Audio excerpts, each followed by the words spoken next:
फिर 10 साल आम आदमी पार्टी की सरकार रही, हमने कभी प्रोटेस्ट नहीं किया। जब हमने ही कभी प्रोटेस्ट नहीं किया तो हमारे जो ये वाली जनरेशन है भाइयों को भुगतना पड़ रहा है, क्योंकि बीजेपी को फिर मौका मिल गया कि अगर पहले कुछ नहीं हुआ तो अब भी कुछ नहीं होगा। अब ये जनरेशन जाग गई, अब इन्होंने उठा लिया डंडा और डंडा उठाकर ये चढ़ गए सिर पे, क्योंकि हम तो चढ़ नहीं पाए थे, पेपर आउट तो तब भी हो रहे थे, हमने तो कोई प्रोटेस्ट ही नहीं किया, हम देख रहे। बट अब इन बच्चों ने प्रोटेस्ट कर दिया। सर ये बात तय है कि कोई भी प्रोटेस्ट 101% प्योर नहीं हो सकता। कुछ ना कुछ सोशल जो हमारे पास एंटी एलिमेंट होते हैं वो हर एक प्रोटेस्ट में होते हैं, जिसमें कि 90% तो सरकारें खुद प्लांट करती हैं ताकि वो प्रोटेस्ट को खराब करें। मेरी बात से सहमत हो भाई? हाँ भाई, ठीक है। तो ऐसा इस प्रोटेस्ट में भी हुआ, पुलिस ने लाठीचार्ज किया। शुरुआत इधर से हुई या उधर से हुई, लाठीचार्ज हुआ, बच्चों को चोटें लगी, पुलिस वालों को भी बहुत सारी चोटें लगी।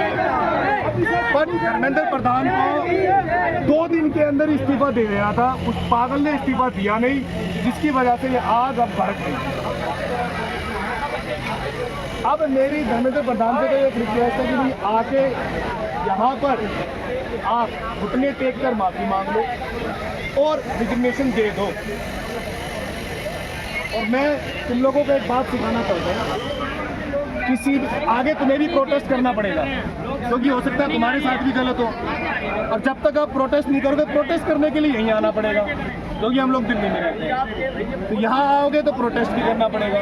बट मेरी तुम दोनों को एक रियाद है, एक हिदायत है कि प्रोटेस्ट में कभी भी किसी भी धर्म के प्रति गलत नहीं बोलना, ना हिंदू धर्म के प्रति, ना इस्लाम, ना सिख और ना ईसाई। क्योंकि बेटा इस प्रोटेस्ट में ना 80% जनसंख्या जिसकी भारत में है, उसकी भावनाओं को हट किया गया था। यहाँ कुछ लोग आए जिन्होंने भगवान श्री राम के बारे में भी उल्टी सुल्टी बातें करी, बट वह मुद्दा फिर हट गया। उन लोगों को जब ये जनता जागरूक हुई तो अब दोबारा यहाँ पर उनको एंट्री नहीं करी, क्योंकि कई फिल्म स्टार आ जाते हैं जो आकर यहाँ मुद्दों को भटकाने की जरूरत करते हैं। अब इसी प्रोटेस्ट में एजुकेशन का प्रोटेस्ट था, तो यहाँ कश्मीर से कोई आकर 370 का ज्ञान दे गया। यहाँ 370 का ज्ञान देना सही था या गलत था? क्या था? सही था या गलत था? भगवान श्री राम के बारे में गलत बोलना सही था गलत था? सही था गलत था? क्या हमें अल्लाह के बारे में गलत बोलना चाहिए? नहीं। क्या गुरु गोविंद सिंह के बारे में गलत बोलना चाहिए? हमारा मुद्दा एजुकेशन का है, हमें बात एजुकेशन पे करनी चाहिए। एजुकेशन पे बात कम हुई है, बाकी चीजों पे बात ज्यादा हुई है, बट अब एजुकेशन पे बात हो रही है। बट अब यहाँ पर सिर्फ एजुकेशन की बात हो रही है। एक नारा लग रहा है, वो भी बच्चे धीरे धीरे समझ जाएंगे, भाई उसे भी हटाओ, और सारा का सारा एजुकेशन पर बात आएगी। पेपर लीक हो रहे हैं, 50 साल से लीक हो रहे हैं, हम नहीं जागे, ये बच्चे जाग गए, तो तुम्हें प्रोटेस्ट नहीं करना पड़ेगा, ये बता रहा हूँ। ये लोग अपने लिए तो कर ही रहे हैं, बट ये तुम्हारे लिए भी कर रहे हैं, ताकि आगे कल को तुम्हें जब एग्जाम देना पड़े तो तुम्हें साफ सही व्यवस्था मिले।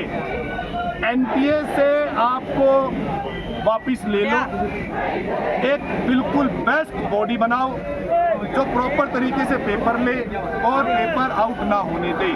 बट एक बात मैं सभी को ये कहना चाहूँगा कि आपके आसपास के लोग हैं जो पेपर आउट करवाते हैं, हमें सब पता होता है किसका बच्चा पैसे दे के लग रहा है, हमें सब पता होता है किसका बच्चा पैसे देके लग रहा है, तो भाई उसकी कंप्लेंट भी कर दो चुपके से, ताकि जांच पड़ताल हो तो वो साला पकड़ा जाए।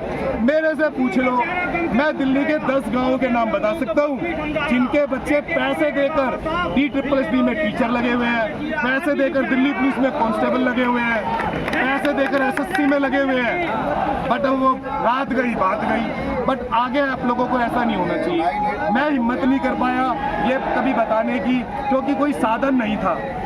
बट अब आप लोगों को हिम्मत करनी पड़ेगी कि अगर आपके आस पड़ोस में आपको पता लगे कि कोई बच्चा पढ़ने में बिल्कुल जीरो था बट सरकारी नौकरी लग गई तो कुछ गड़बड़ है, तो जांच पड़ताल बैठवा दो। लेकिन इसमें अपनी दुश्मनी मत निकालना कि तुम पढ़ते नहीं हो और कोई पढ़ने वाला बच्चा नौकरी लग गया तो अपनी दुश्मनी के चक्कर में तुम उसके पीछे लगवा दो। मेरा ये कहना है सरकार से कि रिजाइन आप दे दो, नीतियों को सुधार लो, रिफॉर्म पूरा ऊपर से लेकर नीचे तक किया जाएगा।